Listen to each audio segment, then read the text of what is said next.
अस्सलाम वालेकुम। क्या हाल है आप सबका? मैं बिल्कुल ठीक-ठाक हूँ और यहाँ पे आप देख सकते हैं घर के बाहर का व्यू कि बारिश का मौसम है, बारिश रुकती है, फिर शुरू हो जाती है, फिर रुक जाती है। तो यहाँ जर्मनी में मौसम का कोई पता नहीं लगता, कब कैसा मौसम हो जाए। लेकिन अल्लाह ताला का बहुत शुक्र है कि यहाँ पे जो निकास का सिस्टम है वो इतना अच्छा है कि यहाँ पे पानी जो है बारिश के बाद खड़ा नहीं होता। तो बहुत शुक्र है अल्लाह ताला का। तो बहरहाल जी दिन की रूटीन मेरी शुरू होती है आज के पाकिस्तानी नाश्ते से। मैंने बनाया है पराठा, साथ में थोड़ा-सा ऑमलेट और साथ में मैंने लिया है अचार शेज़ान का। शेज़ान का अचार काफ़ी मज़े का होता है बाकी अचार के निस्बत, और साथ में ऑफ़ कोर्स चाय। और उसके बाद हमारे शुरू हो जाते हैं डेली के काम, जो कि हर ख़ातून की रोज़मर्रा की एक रूटीन है कि नाश्ते के बाद मस्ट किचन साफ़ करना है और फिर उसके बाद फिर से किचन में आ जाना होता है। तो बहरहाल जी यहाँ जर्मनी में हमारा जो सूबा है हेसन, उसमें हो गई हुई हैं गर्मियों की छुट्टियाँ। तो बच्चे उठते हैं आराम-आराम से और फिर उसी हिसाब से नाश्ता वगैरह करते हैं। तो इसलिए जो रूटीन है गर्मियों की बहुत रिलैक्स है। और इस हफ़्ते तो ज़ावर को हमने उसकी रजिस्ट्रेशन कराई थी। यहाँ का एक म्यूज़ियम है आर्ट का, तो उसको वैसे भी बहुत शौक़ है कुछ करने का, मालन वगैरह करने का, कलर वगैरह करने का या फिर चीज़ें बनाने का। तो इसलिए हमने सोचा कि ये उसकी जो एक स्किल्स है उसको इम्प्रूव करने के लिए यहाँ पे उसका दाखिला बहुत अच्छा है। और इसके अलावा जी मैंने शेयर करना था आपसे कि मेरे पास ये एक दुपट्टा पड़ा हुआ था और ये मुझे बहुत ही चुभ रहा था कि मैं इसको क्या करूँ। तो बहरहाल इसके साथ मैंने ना चीज़ें इकट्ठी की। वो जैसे कहते हैं ना, पैडल से साइकिल पवाया तो मैंने पैडल में साइकिल ही डाला था। तो मेरे पास ये कपड़ा पड़ा हुआ था ब्लैक कलर का, ये कॉटन है। और इसके साथ ही मेरे पास ये एक पैच था जो कि मैंने ऑनलाइन मंगाया था। कराची से कुछ पैच मैंने इकट्ठे मंगाए थे, तो उसमें ये पैच था और ये मैच हो गया इस दुपट्टे के साथ। तो मैंने सोचा कि ये इसको इकट्ठा कर के तो कुछ बन सकता है। और फिर मुझे याद आया कि क्यों ना इस पे कुछ और किया जा सकता है। तो मैंने यहाँ पे एक इंटरनेट से ये एक पैटर्न कॉपी किया था और फिर उसको मैंने ट्रेस किया अपने इस कॉटन के कपड़े पे। और ये वाइट और ब्लैक कार्बन पेपर जो है ये मैंने फिर अमेज़न से मंगवा लिया था और इससे काफ़ी अच्छा फिर मुझे सहूलत हुई थी इस पे कढ़ाई करने की। और फिर कुछ बन के जो सूट है ये इस तरीके से बन गया। अभी आप सोच रहे होंगे कि ये सूट किसने सिया? तो ये सूट जनाब मैंने सिया है। मेरी अम्मी ने बड़ी हमें हमारी पिटाई कर के ना हमें थोड़ी बहुत सिलाई जो है वो अपने जोगी सिखा दी थी। तो बहरहाल शुक्र है कि सिलाई भी आती है, लेकिन मैं किसी के कपड़े सीने के काबिल नहीं हूँ। मैं अपने सी लूँ तो वो बड़ी बात है। तो इतनी मेहनत वैसे भी आजकल काम वगैरह के साथ या बच्चों के साथ बहुत मुश्किल होता है। तो अक्सर मैं अपने वैसे जो कपड़े हैं वो टेलर से सिलवा लेती हूँ, लेकिन अगर कभी ज़रूरत पड़े यहाँ पे जिस तरह ये शौक़ पूरे हमने करने होते हैं अपने, तो फिर मैं इस तरह सी भी लेती हूँ। तो ये दुपट्टे की जी मैंने वो पीको सी हटा के तो इसकी भी वो कर ली थी फेसिंग, चौड़ी पट्टी से लगा ली थी। और ट्राउज़र मेरे पास कॉटन का पहले से था। तो ये मेरा एक बहुत ज़बरदस्त किस्म का सूट बन गया। और इसके साथ बारी आती थी ज्वेलरी सेट करने की।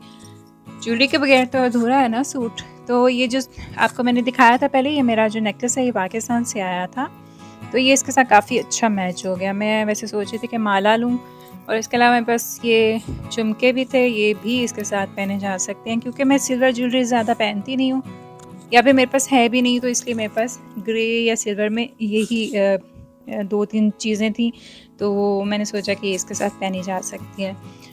तो इस तरह से जो चीज़ें हैं वो घर की चीज़ें ही घर में पूरी हो जाती हैं। अगर आपके पास स्किल हो, थोड़ा-सा आर्ट हो तो फिर ऐसे हो जाता है। और ये मैं आपको दिखाना भूल गई कि इस तरीके से मैंने अच्छा ये नीट नहीं है कढ़ाई, इसको बिल्कुल भी मत सोचिएगा कि ये नीट हुई है। मैं आपको इसलिए थोड़ा-सा दूर से दिखा रही हूँ क्योंकि ऐसे बस मैं लगी और फिर मैंने कर दी कढ़ाई। और जो ओवरऑल लुक है इसके, फिर सूट की इस टाइप की आती है। और काला खुस्सा भी मेरे पास बहुत देर पहले का था, और मैं अपनी चीज़ें काफ़ी सँभाल के रखती हूँ, तो इसलिए जो उसकी जो एज है मेरी चीज़ों की, वो काफ़ी लंबी रहती है और काफ़ी देर तक मैं इस्तेमाल पे कर लेती हूँ। तो ये एक अच्छी वैसे बात है कि अगर आप चीज़ों को सँभाल के रखें तो फिर काफ़ी देर तक वो इस्तेमाल हो जाती हैं। तो ये जी मेरा घर से ही एक बड़ा अच्छा सूट तैयार हो गया है। आपको कैसा लगा आप मुझे ज़रूर बताइएगा। और इसके बाद मैंने आज लंच में बनाया था चिकन पुलाव, और सही मसालों वाला और खड़े मसालों वाला। और यही फिर बाद में हमने डिनर में भी खाया था, क्योंकि जो चिकन पुलाव है मेरे बच्चों को काफ़ी पसंद है और शौक़ से खा लेते हैं। और फिर मौसम के मुनासबत से भी रोटी ज़रा वो इतना शौक़ से फिर नहीं खाते, अगर चावल बनाओ तो फिर शौक़ से खा लेते हैं। और इस दफ़ा चावल भी मैंने खुली देगची में बनाए हैं। नॉर्मली इस देगची में मैं सालन बनाती हूँ, या फिर कोफ्ते, या फिर जो कबाब वाला सालन होता है वो काफ़ी अच्छा बनता है इसमें। और अगर आप मेरे खानों की रेसिपीज़ देखना चाहते हैं तो उसके लिए आपको मेरे फूड चैनल को सब्सक्राइब करना पड़ेगा। रोज़मर्रा के कामों के हवाले से अगर बात की जाए तो काम इतने होते हैं कि आप हर एक की वीडियो नहीं बना सकते, तो फिर इस तरह छोटे-छोटे क्लिप्स अगर व्लॉग बनाना होता है तो इकट्ठे करके फिर बनाने पड़ते हैं।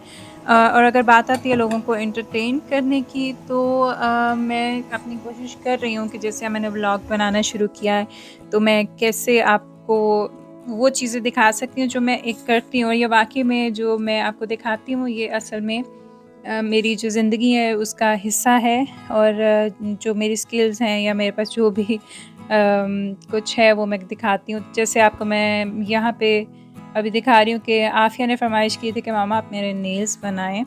तो मैं क्योंकि चीज़ें कुछ थोड़ी बहुत लेके रखती हूँ घर में इस तरह से, ताकि अपना शौक़ पूरा हो जाए या फिर अगर कभी बाहर जाने में थोड़ी दिक्कत होती है या इस तरह, क्योंकि बाहर से भी बनवा लेती हूँ। और यहाँ पे जो नेल्स बनाने की प्राइस है वो भी मैक्सिमम 45 यूरो से स्टार्ट होती है, और फिर उसकी जो प्राइस है वो जितनी ऊपर ले जाएँ वो बढ़ती जाती है। तो बहरहाल मैंने आफ़िया की ख़्वाहिश पूरी की, यहाँ पे घर में उसको जो ये फ़ेक नेल्स हैं, जो जेल नेल्स मैंने इसके बनाए थे, एक्राइलिक नहीं है ये, तो टिप्स वगैरह उसको लगाई और फिर उसके मुताबिक उसकी जो कटिंग है, उसकी लेंथ है वो की। और थोड़ा टाइम लगता है इस तरह के नेल्स बनाने में, क्योंकि काफ़ी एक लंबा प्रोसेस है। और फिर जो आपके पास चीज़ें होती हैं वो भी प्रॉपर जिस तरह एक किसी शॉप पे या किसी नेल स्टूडियो में होती हैं वैसे कि नहीं होती, तो इसलिए थोड़ा-सा बनाने में टाइम लग जाता है। लेकिन दोस्तों मैं ये कहती हूँ कि अगर आप ये आप पे डिपेंड करता है आप कुछ करना चाहते हैं कि नहीं चाहते, लेकिन आप ज़रूर तकरीबन हर काम सीखें। आपको हर काम करना आना चाहिए, ये आप पे डिपेंड करता है कि अगर आप बाद में उसको करें या ना करें। अगर आप नहीं करते तब भी आपकी मर्ज़ी है, और जब आप करते हैं तो ज़रूरत पड़ने पर कम अज़ कम आप किसी दूसरे के मोहताज नहीं होते। तो और ना ही किसी को वो कहते हैं ना कि तरले मिन्नतें करने वाली बात आ जाती है, तो वो भी नहीं। तो इस तरीके से आप देखें कि यहाँ पे भी इसकी अब मैंने जिस तरह नेल्स वगैरह बना रही हूँ, तो मैं इसको वैसे बाहर भी भेज सकती थी, लेकिन चलो बच्ची है तो इसलिए फिर मैंने सोचा कि घर में उसकी जो ख्वाहिश है ना उसके मुताबिक मैं उसके हल्के-फुल्के जो नेल्स हैं वो बना देती हूँ। तो नेल्स वगैरह बनाने के बाद जो इसकी जो ओवरऑल लुक है वो कुछ इस तरीके से थी, और आफ़िया साहिबा बहुत खुश कि मेरे नेल्स बन गए हैं। लेकिन ये इसने कुछ ज़्यादा देर तक सँभाले नहीं थे। ये इसने फिर जल्दी उतरवा दिए थे कि मुझे उलझन हो रही है। और वाक़ई में जो यूज़ टू ना हो उसको नेल्स की इस तरह के नेल्स बनाने के बाद काफ़ी उलझन होती है। और जनाब आप में से एक बहन ने फ़रमाइश की थी कि मैं अपना जो कोट है वो आपको दिखाऊं कि वह कैसा लगता है पहन के, तो ऐसा लगता है पहन के, और काफ़ी अच्छा ये खुला-डुला हल्का-फुल्का सा कोट है। इसके साथ एक इसकी लूज़ बेल्ट भी है। मैंने यहाँ पे वैसे ही लूज़ बांधी हुई है। और यहाँ पे आप मेरी जूती भी देख लें, मैंने ज़ारा से ली थी।